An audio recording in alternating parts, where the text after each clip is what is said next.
시간 우리 믿음의 고백을 하는 게 이름으로 말씀 앞에 나가도록 하겠습니다. 하나님 나를 사랑하신다. 하나님은 내 인생에 크고 비밀한 계획 가지고 계신다. 하나님은 오늘도 나와 동행하셔서 그 계획 이루어 주신다.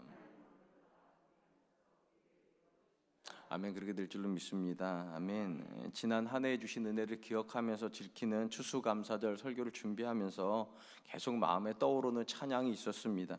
송경민이라고 하는 분이 부르신 찬양인데 은혜라고 하는 찬양입니다. 제가 불러드릴 거라고는 생각 안 하실 거라고 생각하실 거고 제가 가사를 1절만 읽어드리겠습니다. 내가 누려왔던 모든 것들이, 내가 지나왔던 모든 시간이, 내가 걸어왔던 모든 순간이 당연한 것 아니라 은혜였소. 아침 해가 뜨고 저녁에 노을, 봄의 꽃향기와 가을의 열매, 변하는 계절의 모든 순간이 당연한 것 아니라 은혜였소. 모든 것이 은혜, 은혜, 은혜, 한없는 은혜. 내 삶에 당연한 것 하나도 없었던 것을 모든 것이 은혜, 은혜였소. 제가 이 찬양을 처음 들었던 때가 언제인지 잘 모르겠는데 그 순간 처음 들었을 때 그 느낌이 있습니다. 아주 온몸이 전율하는 느낌이 있었습니다. 딱 이 구절 때문이었습니다. 내가 살아온 모든 것이 당연한 것 아니라 은혜였소. 이 가사 때문에 몸에 전율이 왔어요. 목사로서 살면서요 가장 많이 쓰는 단어가 은혜일 겁니다. 그렇죠? 우리 교회도 이름하여 사랑과 은혜교회잖아요. 은혜란 단어를 가장 좋아하기도 하고 참 많이 쓰기도 하는데 어느 순간 제가 은혜에 무감각해지고 있다는 사실을 느꼈습니다. 그때 이 찬양을 들은 거예요. 당연한 것 아니라 은혜였는데 어느 순간 은혜가 당연해져 버리는 제 자신을 느끼게 되었기 때문입니다. 그러다 보니까 저도 모르게 누리고 있는 모든 것에 대해서 감사하기보다는 오히려 더 누리지 못하고 더 가지지 못한 것에 대해 불평하고 있다는 사실을 깨닫게 되었습니다. 우리 인생을 가장 불행하게 만드는 여러 삶의 태도가 있습니다. 그 중에 하나가 당연하게 여기는 마음이 아닐까 싶습니다. 자녀가 부모에게 순종하는 것이 당연하고, 부모가 자녀에게 잘하는 것이 당연하고, 배우자가 나를 사랑하는 것이 당연하고, 주변 사람들이 나한테 잘해주는 것이 당연해지는 순간 이상하게 우리는요 당연한 일에는 감사하지 않습니다. 그리고 뭐 하게 됩니까? 더 요구하게 돼요. 당연하니까 더 하라고 그렇게 요구를 합니다. 그런데 우리가 우리 주변을 들여다보면 당연하게 생각하는 일들이 전혀 당연하지 않다는 사실을 너무 자주 발견하게 됩니다. 아니 정확히 말하면 우리 눈에 당연하지 않게 보이는 것들이 사실은 당연하다는 거죠. 우리 주변에 보면 부모에게 반항하는 자녀들이 훨씬 더 당연해 보이지 않습니까? 자녀를 방치하고 자녀에게 무관심한 부모들이 더 당연해지고 있는 현실이 아닙니까? 배우자를 향해서 사랑하기보다는 상처를 주는 것이 더 현실적인 모습인 부부 생활이 우리 주변에 얼마나 많이 있습니까? 그런 점에서 무언가를 당연하게 생각할 때마다 다시 한번 생각해 봐야 됩니다. 이게 정말 당연할까? 아니면 은혜일까? 우리가 무언가를 당연하게 생각하는 데는 그만한 이유가 있습니다. 내가 거기에 그만한 자격이 있다고 생각하는 거예요. 그런 걸 받을 만한 자격이 있으니까 당연하다고 느끼는 겁니다. 내가 내 자녀한테 잘한다고 생각하니까 자녀가 순종하는 것이 당연한 거고요. 내 배우자에게 내가 잘한다고 생각하니까 내 배우자가 나를 사랑하는 게 당연한 거고요. 내가 하나님께 잘한다고 생각하니까 하나님 은혜 주시는 게 당연하다고 생각하는 겁니다. 근데 참으로 아이러니한 것은 누군가가 무언가를 당연하고 여기는 그 순간부터 그 사람은 자기가 기대하는 사랑과 존경, 은혜로부터 점점 멀어진다는 겁니다. 한 번만 생각해 보세요. 자녀의 순종이 당연해지면 여러분 부모님들은 어떻게 하십니까? 자녀한테 순종을 강요하게 됩니다. 그러면 순종을 강요하게 당하는 자녀가 부모에게 순종합니까? 반항을 합니까? 반항을 해요. 당연해지는 순간부터 정반대의 일이 벌어진다는 거예요. 순종이 당연한 사람에게는 반항이 돌아옵니다.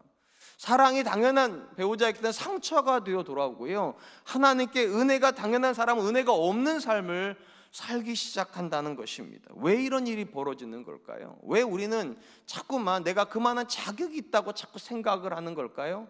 이유가 있어요. 사람이 다른 사람이 아닌 자기 자신에 대해서 지나치게 관대하기 때문입니다.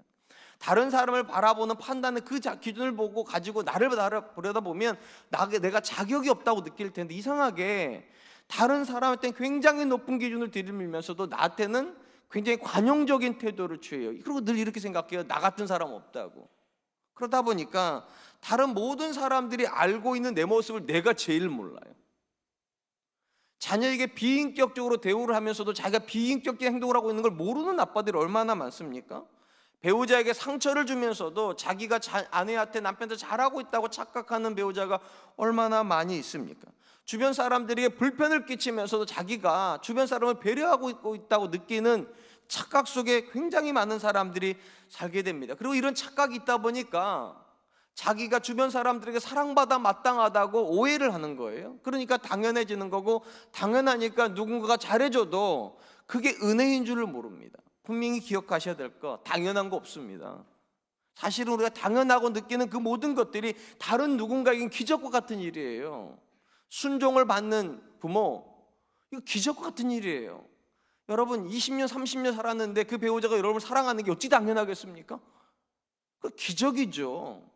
하나님 앞에서 우리가 은혜 받고 이 한 년을 1년을 산 게 어찌 당연할까요? 사실은 저는 아무리 봐도 저는 얻어 터져도 한참 얻어 터져야 될 것 같은데, 은혜 받고 살았는데 어떻게 이게 당연할까요? 반드시 기억하세요. 자격이 있다고 생각하는 순간 망하는 겁니다. 자격이 없는 우리한테 하나님이 은혜를 주신 거구나. 그래서 추수감사절의 고백은 이래야 돼요. 당연한 건 없고 모든 것이 은혜였구나. 오늘 우리가 살펴보는 본문의 말씀은요, 시인 다윗이 자기 자신과 이스라엘을 돌아보면서 하나님이 베풀어 주신 은혜가 얼마나 감격적인지를 찬양하고 있는 내용입니다. 먼저 다윗은 자기 자신에게 이렇게 선언을 합니다. 1절 2절 말씀입니다. 내 영혼아 여호와를 송축하라. 내 속에 있는 것들아 다 그의 거룩한 이름을 송축하라. 내 영혼아 여호와를 송축하며 그의 모든 은택을 잊지 말지어다. 다윗이 지금 다른 사람이 아니라 자기 자신에게 말하는 거, 내 영혼아 하면서 3번에 걸쳐서 쓴 표현이 있어요. 여호와를 송축하라, 여호와를 송축하라, 여호와를 송축하라. 다윗이처럼 자기 자신을 향해서 계속해서 하나님을 송축하라고 말하는 근본적인 이유는 물론 그가 하나님께 은혜를 받았기 때문입니다. 은혜가 있으니까, 은택이 있으니까 잊지 말고 하나님을 송축하라 이렇게 말하는 것 같습니다. 그런데 다윗이 무려 3번에 걸쳐서 자기 영혼을 향하여서 송축하라고 말하는 데는 보다 깊은 의미가 있다고 생각을 합니다. 한번 생각해 보세요. 사람이 하나님께 은혜를 받아서 당연히 감사하는 존재라면 3번씩이나 이렇게 강조할 필요가 있습니까? 당연한 건데, 당연히 감사하는 건데, 근데 왜 다윗이 3번에 걸쳐서 내 영혼아 여호와를 송축하라, 여호와를 송축하며 찬양하며 내 영혼아 계속 말하는 걸까요? 참 신기하게 우리는 은혜 받는 건 당연하게 여기면서도 감사한 건 당연하게 여기지 않기 때문입니다. 은혜는 좋아하면서 감사는 자꾸만 망각을 한다는 거예요. 그러니까 내용을 향해서 선언하는 거예요. 은혜를 당연하게 여기지 말고 그 은혜를 기억하여 하나님께 감사하라, 송축하라. 그러니까 이 3번의 고백은요, 다윗의 굳은 의지가 있는 겁니다. 적어도 내 인생에서 하나님의 은혜는 당연하면 안 된다고, 기억함으로 송축해야 되는 거라고. 우리가 본문에서 먼저 주목하려고 하는 것은 다윗이 이처럼 하나님이 그에게 베풀으신 은혜에 대해서 그가 굳은 결심을 하는 이유가 있다는 겁니다. 적어도 다윗은 자기 자신이 하나님의 은혜를 받아 마땅하다고 생각하지 않기 때문인 거예요.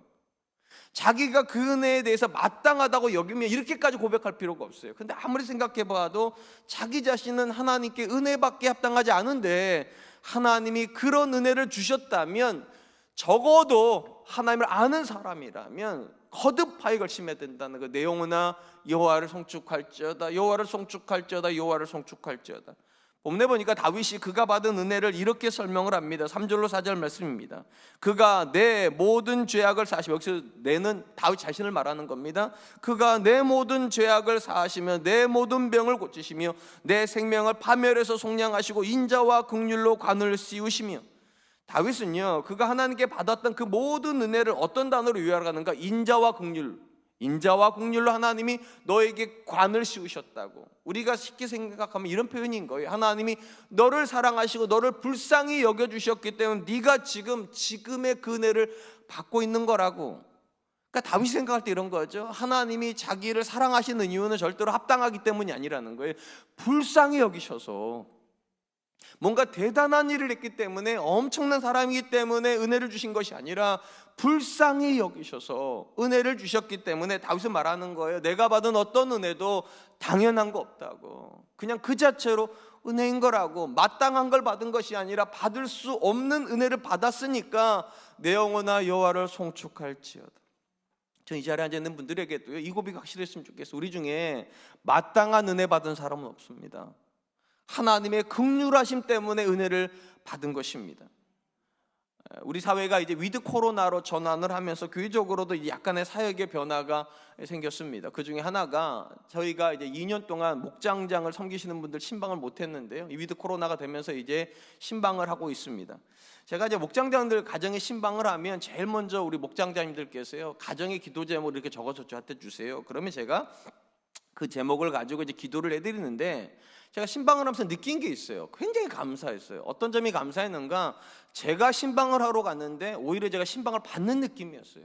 우리 목장자님들께서 얼마나 건강한 신앙생활을 하고 계시는지, 얼마나 가정과 교회를 사랑하시는지가 느껴지니까 신방을 하고 올 때마다 참 감격스러워요. 내가 이런 교회를 섬기고 있구나. 10년의 세월 동안 교회가 참 은혜로워졌구나 하는 걸 느꼈습니다. 이제 기도 제목을 주시고 제가 이제 설교를 한 다음에 기도 제목을 가지고 기도를 하는데, 지금도 기억나는 기도 제목이 있어요. 그날 권사님께서 저한테 종이를 딱 주셨어요. 기도 제목이 뭐 보통 적으면 한 6개 가지고요, 많으면 10가지예요. 근데 맨 윗게 가장 핵심이에요. 맨 윗게. 근데 그날 저한테 주신 권사님이 기도 제목이 이렇게 적혀 있었어요. 저에게 이런 남편과 자녀를 주셔서 감사합니다. 제 눈에 가장 눈에 띈 건 이런이라는 표현이었어요. 이런 남편과 자녀를 주셔서 감사합니다. 이 이런이란 표현이 어떤 느낌인 겁니까? 감격인 거죠. 하나님, 어쩌다가 저한테 이렇게 좋은 남편 주셨습니까? 어쩌다가 저한테 이렇게 좋은 아내 주셨습니까? 자녀 주셨습니까? 그날 권사님께서요, 저한테 하는 모든 이야기는 다 이런 거였어요. 자기 남편이 얼마나 훌륭하신지, 자녀들이 얼마나 잘 컸는지, 저 배 아프라고 그러는 건지. 근데 듣는데 너무 기분이 좋은 거예요. 정말 하나님이 키워주셨구나 이게 느껴질 정도로 온갖 기적들을 하나님께 그 장에 부어주셨으니까 권사님 계속 이렇게 하는 거예요. 정말 좋은 남편이라고, 정말 좋은 자녀들이라고. 그러면서 거꾸로 뭐라고 말하는가? 저는 너무 허물이 많은데, 저는 너무 부족한데 하나님께서 어떻게 저한테 이런 남편, 이런 자녀 주셨는지. 근데 그거 아세요? 자기가 그렇게 부족하다고 말하는 그 권사님이야말로 제가 볼 때는요, 우리 주변에 흔하지 않은 권사님이에요. 정말 좋은 권사님이에요. 아무리 봐도 이런 아내 없을 것 같고 이런 엄마 없을 것 같은데, 자기 자신은 자꾸만 부족하다고 말씀하시면서 남편은 이런 남편이고 자녀는 이런 자녀라고. 그때 제가 알았어요. 은혜는요, 내가 잘났다고 하는 사람이 받는 게 아니라 내가 못났다고 느끼는 사람이 받는다는 사실이에요. 내가 못났으니까 이상하게 내 남편이 더 좋아 보이는 거고, 내가 못났으니까 내 자녀가 너무 좋아 보이는 거예요. 내 기준에 내 남편이 부족하면 어떻게 은혜가 되겠어요? 내 기준에 내 자녀가 부족하면 그게 어떻게 감사 제목이 되겠어요? 근데 참 신기한 건 자기의 기준을 낮춰놓으니까, 나는 참 부족한데, 저는 참 성격도 급한데, 저는 참 내 마음대로 자녀를 키웠는데 하나님께서 내 마음대로 키우는 자녀들이 저렇게 길을 찾아가도록 하나님 은혜 주셨다고. 나는 남편한테 그렇게 막 다그치고 이랬는데도 하나님께서 그 남편이 따뜻한 마음을 가지고 나를 받아주게 하셨다고. 은혜가 멀리 있지 않더라고요. 내가 낮아지니까 은혜가 되더라고요. 사실 우리가 하나님의 자녀라고 하는 점에서 우리 중에 은혜 안 받은 사람 없습니다. 모든 하나님의 사람은 다 하나님의 은혜를 받아요. 문제는 누군가에게 그 은혜가 이런 은혜가 돼요. 어떻게 나 같은 사람에게 이런 은혜를, 이런 게 있는데, 또 누군가는요 하나님의 은혜가 하찮은 은혜가 돼요. 그래서 당연하게 여겨요. 이 정도는 내가 당연히 받아야지. 은혜가 없어서 감사를 못하는 게 아니라 내가 누군가를 자꾸만 망각하니까 은혜가 안 되는 거죠. 내가 괜찮은 사람이다, 내가 헌신했으니까 이렇게 받는 거다가 아니라, 다시 뭐라고 말합니까? 하나님의 인자와 긍휼로 내게 관을 씌우셨다고. 하나님이 나를 사랑하셔서 은혜 받은 거지, 내가 잘나서 은혜 받은 거 아니지. 하나님이 나를 불쌍히 여겨주셔서 이런 남편 주시고 이런 자녀 주신 거지, 내가 잘난 거 아니지.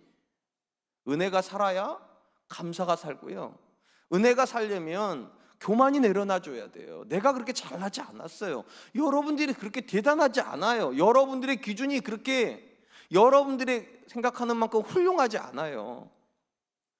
그래야지만 은혜가 살아요. 사랑하는 성도 여러분, 감사가 자연스러운 걸까요? 아니면 의지적인 걸까요? 감사는 선천적인 걸까요? 후천적인 걸까요? 성경적 관점으로 보아라면 감사는 자연스러운 고백이 아니라 의지적인 고백입니다.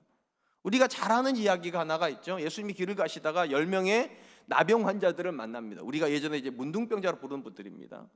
예수님께서 그들을 보시고 긍휼히 여기셔서 내보내시죠. 가서 제사장에게 너희 몸을 보여주라고. 근데 가는 길에 10명이 다 동일하게 나음을 받았습니다. 근데 10명이 똑같이 다 나았는데 딱 한 사람만 돌아와서 예수님에게 감사를 표하죠. 그때 예수님이 뭐라고 말씀하십니까? 나머지 9은 어디 갔냐고. 그러니까 예수님이 뭘 기대하셨다는 겁니까? 감사를 기대했는데 한 명만 왔다는 거예요. 의지적으로 온 겁니다. 그러면 이 사람은 왜 그 자리에 왔을까? 성경에 보니까 그 사람이 사마리아인이라도 있어요. 유대인의 관점에서 사마리아인들은 상종할 수 없는 사람들인데 예수님께서 전혀 은혜를 받기 합당하지도 않은 이 사람에게도 은혜를 주셨다는 거예요. 그러니까 이 사람은 자기가 받을 만한 은혜를 받은 게 아니기 때문에 돌아올 수밖에 없는 거예요. 어떻게 나한테 이런 은혜가 임하나? 중요한 표현이에요. 어떻게 나한테 이런 은혜가 임하나? 그러니까 돌아올 수밖에 없어요. 당연한 은혜를 받은 사람은 그냥 가지만 당연하지 않은 은혜를 받은 사람은 와서 감사할 수밖에 없다. 그런 점에서 성도는 날마다 의지적으로 고백하는 것이 있어야 돼요. 이렇게 고백하세요. 나는 참 잘났다가 아니라 나는 참 못났다.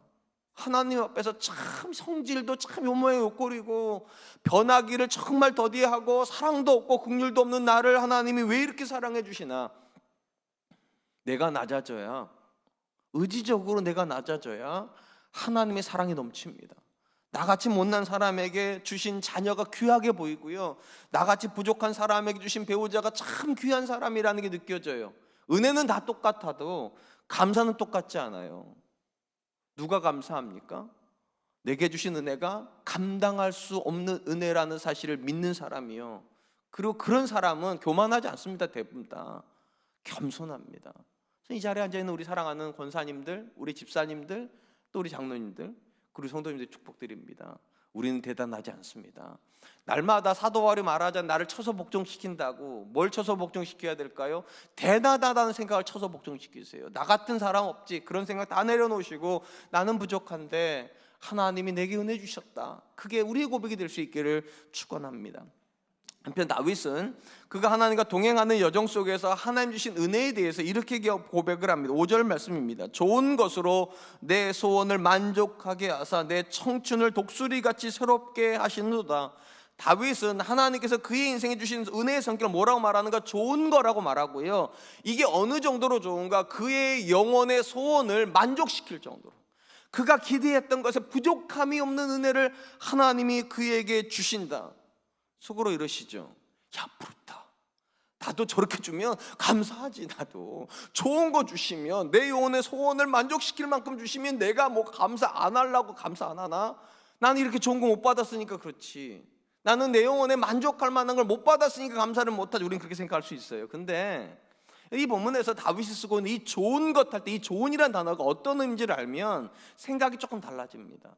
이 좋은이란 단어는요, 우리에게 익숙한 히브리어입니다. 토부라고 하는 단어입니다. 토부, 커피집이 또 있더라고요. 토부 커피집이 있더라고요. 좋은 커피란 뜻입니다. 좋다는 거 맞아요. 근데 이 단어가 언제 어디서 제일 처음 쓰였느냐가 중요해요. 하나님께서 천지를 창조하시면서 각 뭔가를 만들어 놓고 저녁에 뭐라고 말씀하시는가? 보기에 좋았더라. 그러니까 하나님께서 무언가를 만들어 놓으시고 하나님의 관점에서 볼 때 좋았다는 거예요. 하나님의 관점에서. 무슨 말입니까? 이 본문에서 다윗이 하나님으로부터 좋은 걸 받았다는 의미는 단어적으로 말하면 이런 뜻이라는 거예요. 내 눈에 좋은 게 아니라 하나님의 눈에 좋은 거를 내게 주셨고, 하나님의 눈에 좋은 것은 결국은 내 소원의 만족을 넘어선다는 거예요. 내 눈에 좋은 것도 있을 수 있어요. 근데 이 토부라고 하는 단어는 본질적으로 내 눈에 좋은 게 아니라 하나님의 눈에 좋은 것이고, 하나님의 눈에 좋은 것이 결과적으로 내 영혼을 만족시킨다. 제가 성경에서 이 토부가 가지는 의미가 내 눈이 아니라 하나님의 눈이라고, 내 기준이 아니라 하나님의 기준에 좋은 거라고 말씀드린 이유가 있어요. 굉장히 많은 영역에서요, 우리는 우리 눈에 좋아 보이지 않는 상황 앞에 자꾸 놓이기 때문입니다. 지난 1년도 한 번만 생각해 보세요. 여러분의 기준에 좋았던 게 몇 개나 있었습니까? 별로 없었을 거예요. 아무리 생각해 봐도 나쁘지는 않았지만 좋았다고 말할 만한 딱히 아니에요? 나쁘진 않으셨죠? 나쁘셨으면 일부 예배 때 오셨겠어요? 감사하니까 오셨겠죠. 근데 아무리 생각해 봐도 그렇다고 나쁘지는 않았지만 딱히 좋다고 말할 만한 것도 없었다고 아마 많이들 생각하실 거예요. 왜냐하면 우리 기준으로 보면 그래요. 우리 기준으로 보면 안 좋았던 일들이 훨씬 많죠. 사실 성경 안에 보면 우리 마음을 불편하게 만드는 굉장히 많은 현실 앞에 서야 되잖아요. 형들에게 잡혀가도 노예로 끌려가는 요셉의 이야기가 어떻게 우리 눈에 좋아 보입니까? 애굽으로 온 가족이 내려가잖아요. 근데 그곳에 가가지고 400년 동안 이스라엘의 포로 생활하는데 그게 어떻게 좋아 보여요? 오늘 본문을 기록하고 있는 다윗도요, 사울에게 10년 넘게 쫓겨다녀요. 근데 이 쫓겨다니는 게 어떻게 좋아 보이게? 우리 눈에는요, 아무리 봐도 좋아 보이지 않아요. 그런데 다윗이 10년이나 쫓겨다니던 그 다윗이 지금 뭐라고 말한다고요? 하나님이 자기에게 좋은 거를 주시는데 내 영혼의 소원을 만족시킬 만큼 좋은 거 주신다고. 어떤 의미입니까? 기억할 게 하나가 있었다는 거예요. 우리 눈에 좋은 걸 주시는 게 아니라 하나님의 눈에 좋은 거를 주신다고. 한번 생각해 보세요. 요셉은 애굽의 종으로 끌려간 우리 눈에는 좋아 보이지 않으면 안 끌려갔으면 어쩔 뻔했어요. 총이 어떻게 될 거예요? 우리 눈에는 좋아 보이지 않지만 하나님에게 필요한 거죠. 좋은 거예요. 요셉의 가족이 다 내려가죠. 70명의 야곱과 함께 내려가서 거기서 400년 동안 노예 생활에 그들의 눈에는 좋아 보이지 않지만 이 기간이 없었으면 300만을 헤아리는 이스라엘 민족은 나올 수가 없어요. 다윗이 쫓겨다니는 거 괴로운 일이에요. 근데 다윗이 쫓겨다니는 일이 없었으면 우리 성경에 시편 77편까지 해당되는, 그러니까 총 77편 이상을 썼다고 하는데 그 기록이 없어지는 거예요. 하나님의 말씀으로 기록된 심판이 남기 위해서 무엇이 필요했는가? 다윗의 고난이 필요했던 거죠. 우리 눈에는 좋아 보이지 않을 수 있습니다. 그런데 성경이 이렇게 말해요. 토부라고. 하나님이 좋은 거 주신 거라고. 하나님의 기준에서. 이 부분에서 우리가 두 번째로 주목하려고 하는 것은 다윗이 하나님 앞에서 감사할 때 빠질 수 없는 고백이 하나가 있다는 거예요. 왜 좋은 거라고 말하는가?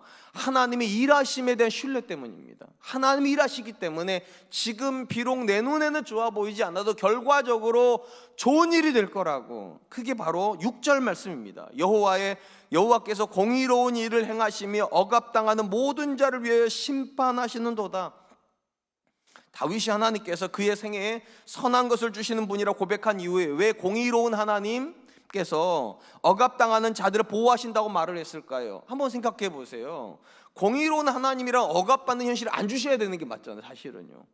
좋으신 하나님이라면 믿는 자들이 고난당하는 일 없어야 되잖아요. 근데 다윗이 왜 그렇게 말하냐고요? 왜 하나님께서 어려움당하는 현실을 주시냐는 거예요. 왜 고통당하는 현실을 주시냐는 거예요. 이유가 있다는 거죠. 일하시니까요. 일을 안 하실 거라면 애초부터 고난 주시면 안 되는 거예요. 어려움 주시면 안 되는 거예요. 근데 하나님은 자신이 있어요. 이 부정적인 상황을 긍정적인 상황으로 바꿔놓으실 자신이 있으니까. 그럼 믿음의 사람들도 그거에 대한 신뢰가 있다는 거예요. 하나님은 내게 내 눈에 좋아 보이는 걸 안 주시는지 모르겠지만 결과적으로 일정 시점을 지나고 나면 하나님 일하여 주시기 때문에 모든 것은 합력하여 선이 될 거라고. 그런 점에서 성도가 말하는 감사는요, 믿음의 고백인 겁니다. 지금 당장 감사한 일이 벌어지기 때문에 감사한 것이 아니라 이 상황 속에서 하나님이 일하여 주실 것이기 때문에 믿음으로 감사할 수 있는 것입니다. 분명한 건 다윗은요, 사울에게 10년 쫓겨다녔습니다. 그리고 이 기간 동안 다윗에게도 기회가 있었어요. 두 번의 기회가 있었어요. 사울을 죽일 수 있었죠. 한 번은 사울의 동료들이 숨어있는 굴로 사울이 들어오죠. 급한 용무 때문에요. 화장실 용무입니다. 그러니까 혼자 들어왔으니까 죽일 수 있었어요. 또 한 번은 무리 속에서 사울이 잠자고 있을 때 다윗이 가가지고 그 얼굴 앞가 등장해요. 그리고 옆에 있는 부하가 뭐라 말합니까? 한 번에 찔러 죽이라고. 근데 다윗이 이 두 번의 기회 속에서 뭐라고 말을 합니까? 이렇게 말을 해요. 사무엘상 26장 10절 말씀. 다윗이 또 이르되 여호와께서 살아 계심을 두고 맹세하노니 여호와께서 그를 치시리니 혹은 죽을 날을 이르거나 또는 천장에 나가서 망하리라. 저는 이 다윗의 고백에서요, 반드시 우리가 마음에 새겨야 되는 고백이 있다 생각합니다. 여호와의 살아 계심을 두고 맹세하노니. 하나님이 살아계시지 않다고 믿으신다면요, 지금 우리 눈에 좋아 보이지 않는 것 때문에 원망하세요. 여러분의 마음을 불편하게 만드는 것 때문에 불평하세요. 하나님이 죽으셨다면 쫓겨다니는 듯한 상황 앞에서 절망하셔도 돼요. 근데 다윗이 뭐라고 말합니까? 여호와의 살아계심을 두고 맹세한다. 내가 하나님이 살아계시는데 이 상황을 그대로 내버려 두시겠냐? 하나님 살아계시는데 이 감사할 수 없는 이 불편한 상황을 하나님께서 외면하시겠냐? 다윗이 그렇게 얘기하는 거예요. 살아계신 하나님이시기 때문에 여전히 우리한테는 뭐가 있다는 겁니까? 소망이 있다는 거예요. 소망이 있다. 상황은 나를 낙심시키게 만들고 환경은 나로 하여금 감사할 수 없게 만들지 모르겠지만 여호와의 살아계심을 두고 맹세하노니, 저는 이 고백을 참 좋아합니다. 하나님이 살아계실 거니까 반드시 모든 것은 합력하여 선이 되지. 그런 점에서 감사의 뿌리는요, 기대감이에요. 기대감이 없는 감사는 없어요. 하나님께서 내 자녀 안에서 일하실 거지, 분명히 그러시지. 하나님이 내 배우자 인생에서 일하시지, 분명히 그러시지. 하나님이 우리 교회 안에서 일하시지, 분명히 그러시지. 그러니까 지금 내 눈에는 좋아 보이지 않아도 감사할 수 있죠. 하나님이 살아계실 거니까. 그런 점에서 하나님께서 우리에게 기대하시는 감사의 본질은요, 상황에 대한 반응이 아니에요. 하나님의 살아계심에 대한 믿음의 반응인 거예요. 하나님이 살아계실 거니까, 하나님이 살아계시니까 하나님 반드시 그 모든 상황을 바꾸어 주실 것이다. 그런 점에서 여러분, 우리가 감사하고 있다는 게 어떤 의미입니까? 하나님의 살아계심에 대한 신뢰를 하고 있다는 거예요. 우리 중에 뭐 그렇게 믿지 않는 사람보다 감사할 제목이 더 많이 있겠어요? 우리는 그렇게 많지 않아요. 근데도 왜 우리가 감사합니까? 이 감사가 믿음의 표현이기 때문이에요. 하나님이 살아계시고 그 하나님이 오늘도 일한다고 믿는 사람들은 감사한 사람이 됩니다. 사랑하는 성도 여러분, 신앙의 여정에서 만나는 일 중에 도무지 감사할 수 없는 일들이 있다는 거 저도 이해합니다. 근데 오늘 본문에서 다윗이 하나님이 선한 거, 좋은 거 주신다고 말할 때 이 좋은 건 절대로 우리 눈에 좋은 건 아니라는 사실을 기억하십시오. 우리 눈에 좋은 걸 주고 감사하라고 말하면 이 감사는 쉬워요, 굉장히. 근데 왜 감사가 어렵습니까? 우리 눈에 좋아 보이지 않는 상황을 주시고서 감사를 명령하시기 때문에. 성경에서 말하는 감사는요, 명령형이에요. 감사하라예요. 이게 왜 명령형일까요? 자연스러운 게 아니니까요.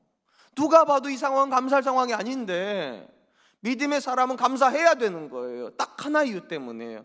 여호와 하나님이 살아계시기 때문에, 그 하나님이 공의로우신 분이시기 때문에, 그 하나님이 일하시는 분이시기 때문에.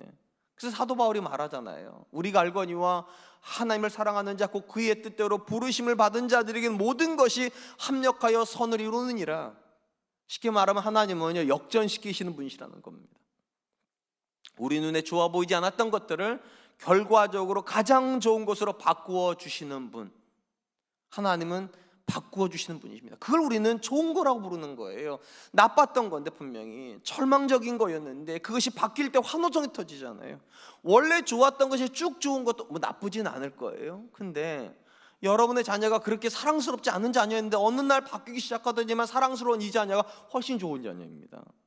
여러분의 배우자가 원래 그렇게 인격적이지 않았는데 이 배우자가 시간 속에서 변하더니 어느 날 인격적이면 이게 훨씬 좋은 거예요. 왜냐하면 이 배우자 때문에 우리는 누구를 인정하게 됩니까? 하나님을 인정하게 돼요. 그 자녀 때문에 우리는 하나님의 일하심을 경험하게 된 거죠.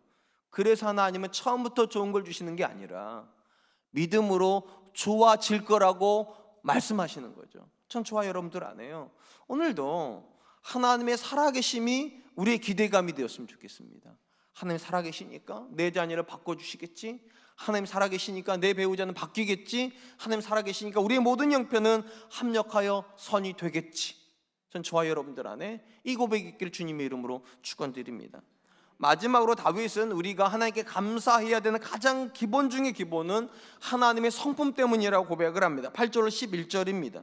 여호와는 긍휼이 많으시고 은혜로우시며 노하기를 더디하시고 인자하심이 풍부하시도다. 자주 경책하지 않으시며 노를 영원히 품지 아니하시리로다. 우리의 죄를 따라 우리를 처벌하지는 아니하시며 우리의 죄악을 따라 우리에게 그대로 갚지는 아니하셨으니 이는 하늘이 땅에서 높은 것 같이 그를 경외하는 자에게 그의 인자하심이 크심이로다. 다윗이요, 뭐라고 말했습니까? 하나님 은혜를 베풀어 주시기 때문에 기뻐한다. 그리고 하나님께 그 모든 상황을 선으로 바꿔주시는 살아계신 하나님이기 때문에 기뻐한다, 이렇게 말했어요. 그리고 나서 다윗이 본달라에서 유난히 강조하는 것이 있어요. 하나님이 긍휼이 풍성한 분이라는 사실입니다. 이 하나님의 긍휼에서 가장 중요한 게 무엇인가? 이런 표현이에요. 우리의 죄를 따라서 갚지는 않으신다. 이게 하나님의 긍휼을 나타내는 것입니다. 우리가 이 다윗의 고백에서 마지막으로 주목하려고 하는 것은, 우리는 하나님께 은혜를 받았기 때문에도 감사해야 되지만 우리가 하나님의 긍휼의 대상이기 때문에도 감사해야 된다는 것입니다. 분명한 건 하나님께서 우리를 불쌍히 여겨주시지 않았다면 우리는 사실은 이 자리에 지금 존재할 수 없습니다. 다윗이 표현하고 있는 그 표현 그대로라면 우리에게는요, 은혜가 합당한 것이 아니라 노하심과 경책과 심판이 합당합니다.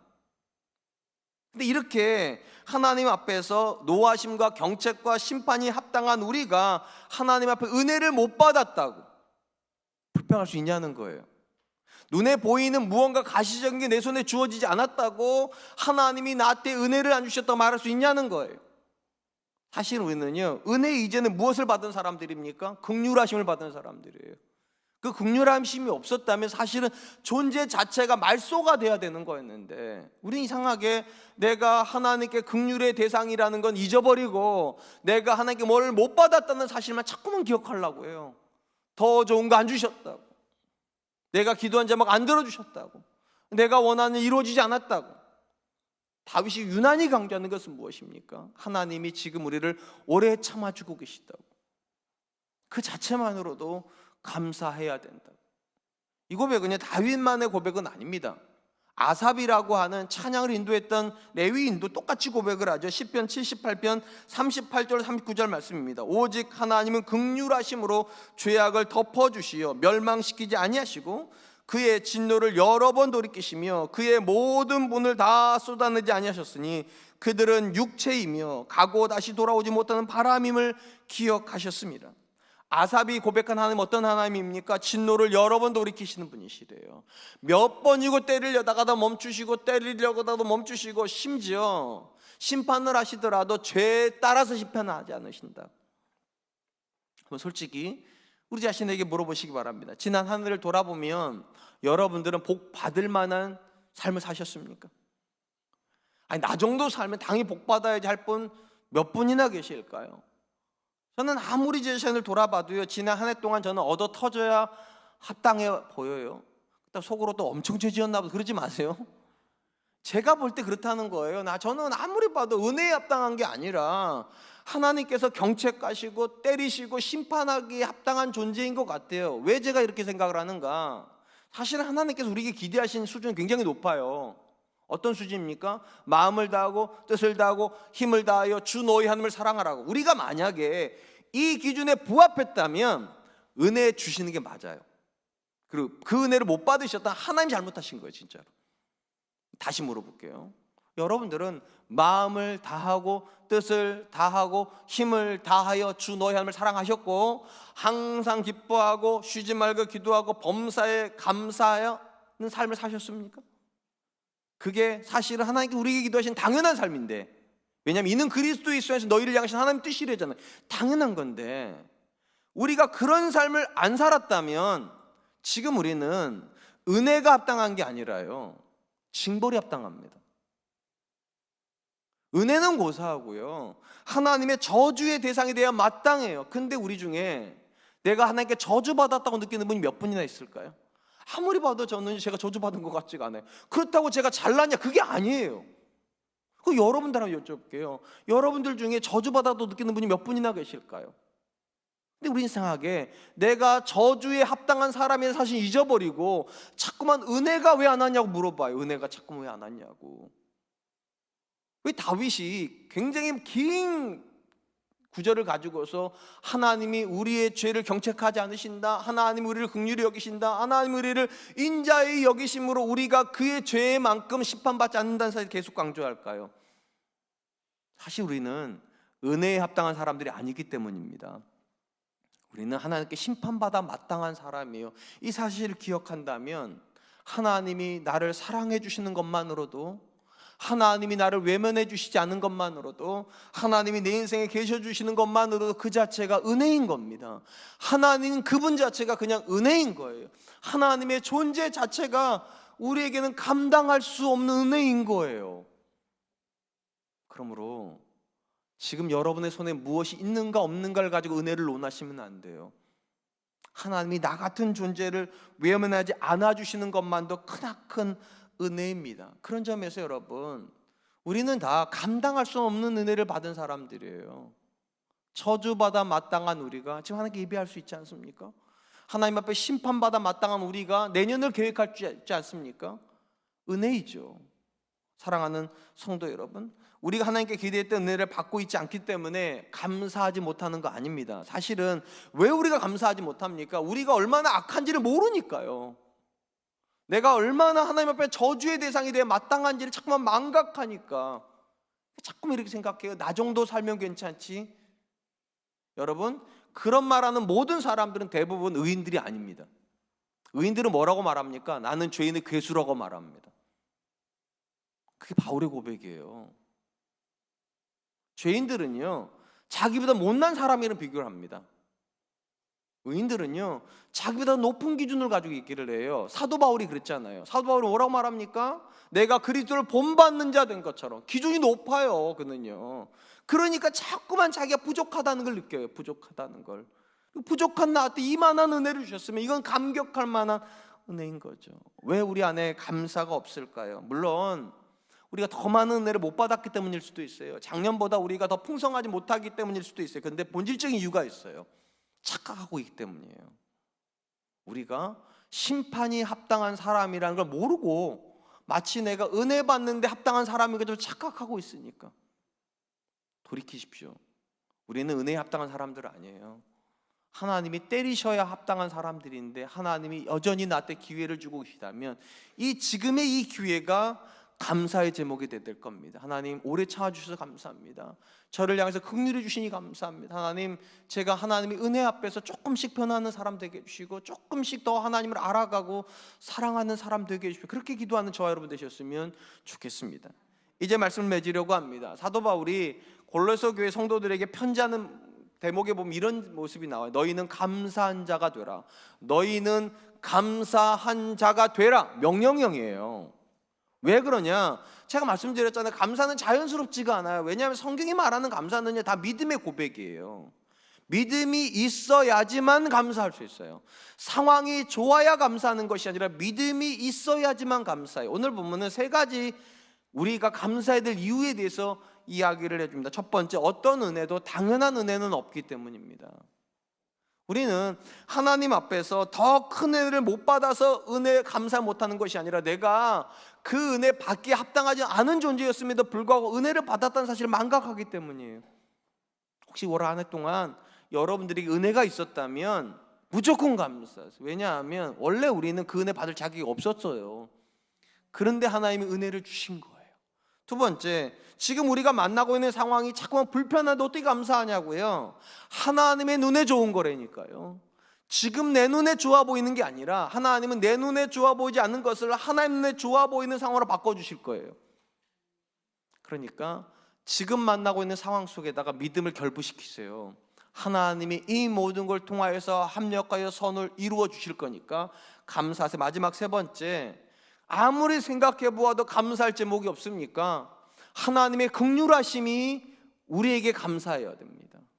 우리는 은혜가 합당한 사람들이 아니라 징벌과 징계와 심판이 합당한 사람이었는데 하나님이 이런 우리를 받아주셨습니다. 그것이 우리가 하나님께 드리는 본질적인 감사가 되어야 될 줄로 믿습니다. 바라기는 올 한 해를 마감하기 전까지 매일의 삶이 이 감사로 충만하기를 주님의 이름으로 축원드리겠습니다. 시간 주신 말씀을 기억하면서 세 가지를 가지고 기도하겠습니다. 여러분들에게 주신 은혜가 있습니까? 왜 이렇게 조금 주셨나 원망하지 마시고 내가 이 은혜 받은 것 자체가 기적이다. 나는 하나님 앞에 그런 자격이 없는데 난 참 부족한데 하나님께서 이런 은혜를 주셨다. 이 고백한 사람 되게 해주십시오. 두 번째, 내 눈에 좋아 보이지 않는 상황 앞에 놓인 분들이 계십니까? 하나님 눈에는 좋아질 겁니다. 반드시 하나님께서 그 속에 일하여 주심으로 합력하여 선을 이루실 걸 믿고 감사한 사람 되게 해주세요. 세 번째, 하나님 앞에서 내가 아무리 생각해봐도 감사할 제목이 없습니까? 내가 하나님께 긍휼을 받았다는 사실만으로도 충분히 감사할 수 있습니다. 하나님, 나를 오래 참아주셔서 감사합니다. 내가 하나님 앞에 죄를 지었는데 그 죄를 용서해 주셔서 감사합니다. 이 감사가 하나님께 드려질 수 있기를 위해서 우리 같이 한번만 기도하도록 하겠습니다. 기도하겠습니다.